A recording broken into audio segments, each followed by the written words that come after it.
Halo, selamat datang di kuliah online kelas ilmu gizi.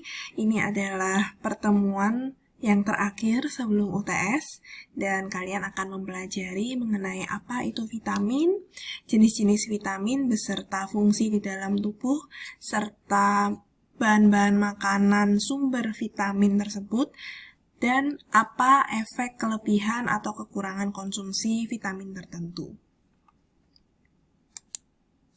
Vitamin adalah senyawa organik yang meskipun dalam jumlah kecil tapi sangat diperlukan oleh tubuh karena vitamin ini punya fungsi mengatur metabolisme di dalam tubuh, membantu proses pertumbuhan serta perkembangan tubuh manusia.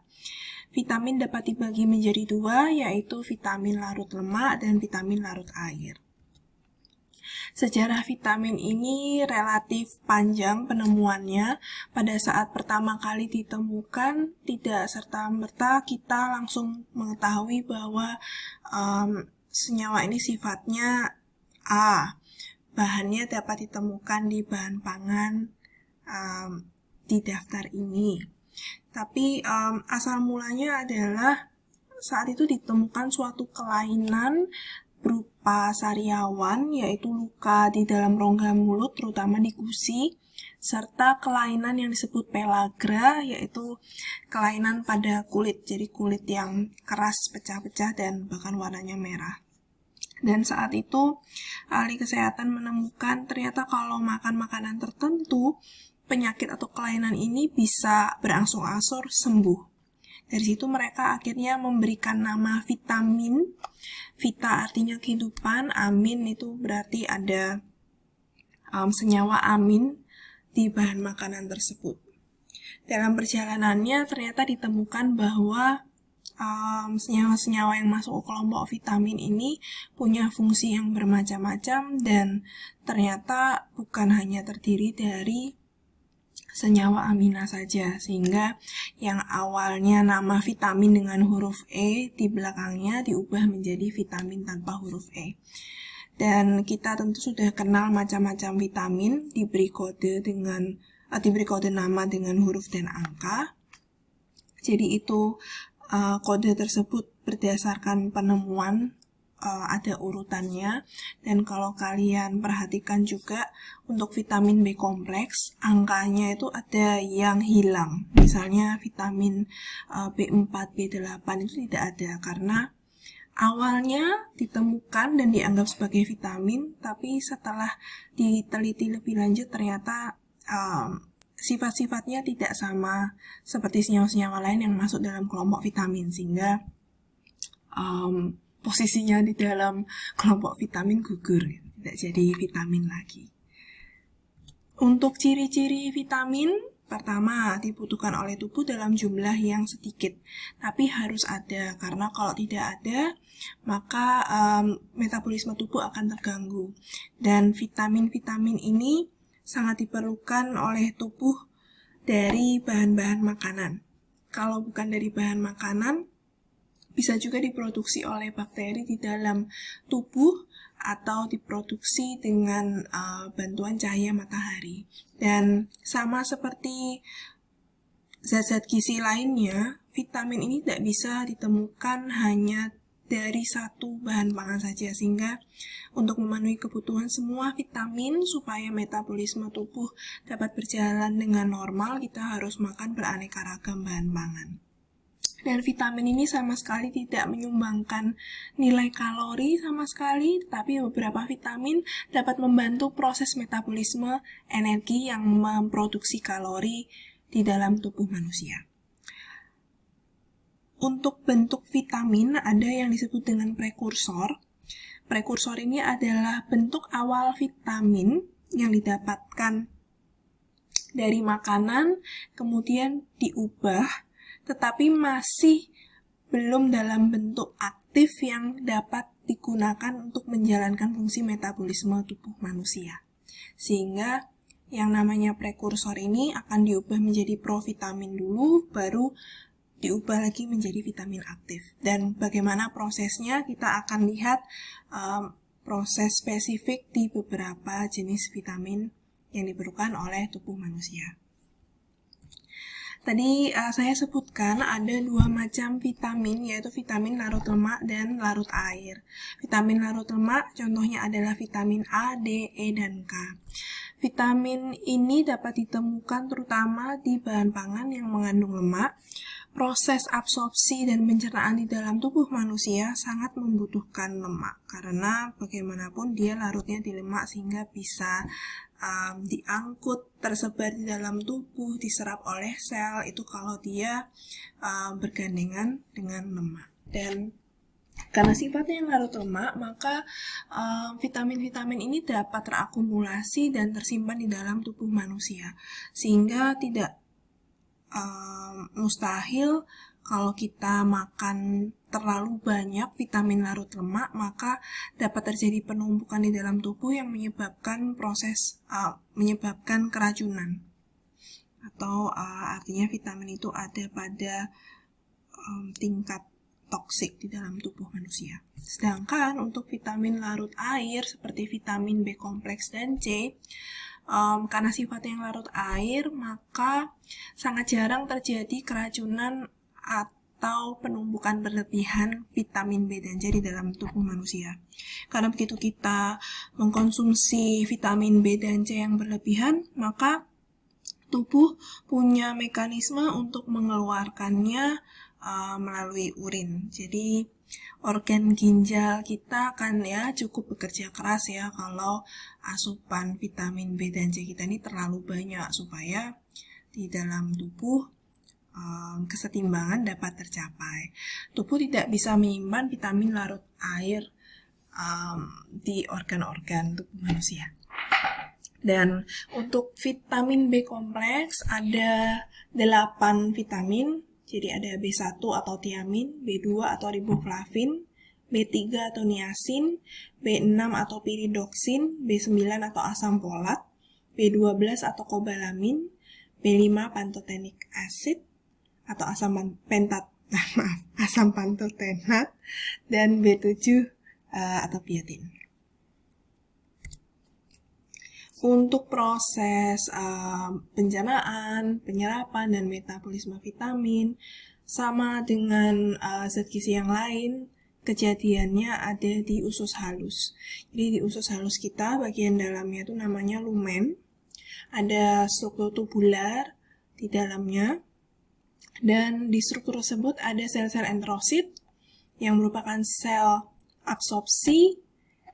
Dia punya fungsi tentu menyerap berbagai jenis zat-zat, terutama zat gizi, dari makanan, dari lingkungan dalam usus, ke pembuluh darah yang kemudian diedarkan ke sel-sel target di seluruh tubuh manusia.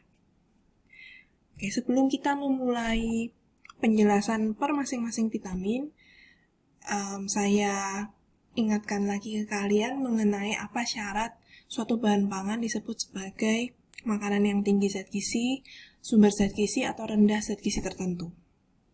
Oke, jadi ini jangan sampai lupa. Standarnya adalah dari persen AKG, karena kalau bicara soal vitamin atau mineral, kita sebagai nanti lulusan teknolog pangan tentunya perlu tahu kalau misalnya kita mau mendapatkan vitamin tertentu berarti bisa dari sumber bahan pangan apa. Jadi ini adalah standar yang perlu diingat. Baik, kita mulai ke vitamin-vitamin larut lemak. Yang pertama tentang vitamin A. Jadi vitamin A ini terdiri dari banyak macam senyawa. Ada senyawa yang berupa retinoid, ada yang berupa karotenoid. Senyawa-senyawa retinoid ini terutama didapatkan dari sumber bahan pangan hewani. Dan yang masuk ke kelompok retinoid ada senyawa yang namanya retinol, retinal, dan asam retinoat. Retinol adalah vitamin A preformed, artinya bentuk aktif, sehingga dapat langsung digunakan oleh tubuh manusia dalam menjalankan fungsinya di metabolisme tubuh. Sedangkan kelompok karotenoid, ini istilahnya seperti prekursor provitamin A sehingga harus diproses dulu dalam tubuh, diubah menjadi retinol, baru bisa digunakan di dalam tubuh manusia. Saya yakin kalian sudah sering mendengar istilah kelompok karotenoid. Kalian bisa menemukan alfa karoten atau beta karoten. Kedua jenis karoten ini adalah karoten paling populer yang dapat ditemui di bahan pangan. Fungsi-fungsi vitamin A di dalam tubuh manusia, pertama yang paling terkenal adalah fungsi untuk kesehatan mata atau penglihatan. Tapi bukan hanya itu saja, vitamin A itu juga dapat mendukung kesehatan kulit dan kesehatan sel-sel epitel di tubuh kita, yang artinya juga mempengaruhi kesehatan dari permukaan paru-paru, permukaan saluran pencernaan, dan permukaan organ-organ tubuh yang lain. Selain itu, vitamin A juga sangat diperlukan untuk kesehatan reproduksi, untuk pertumbuhan dan perkembangan tubuh manusia.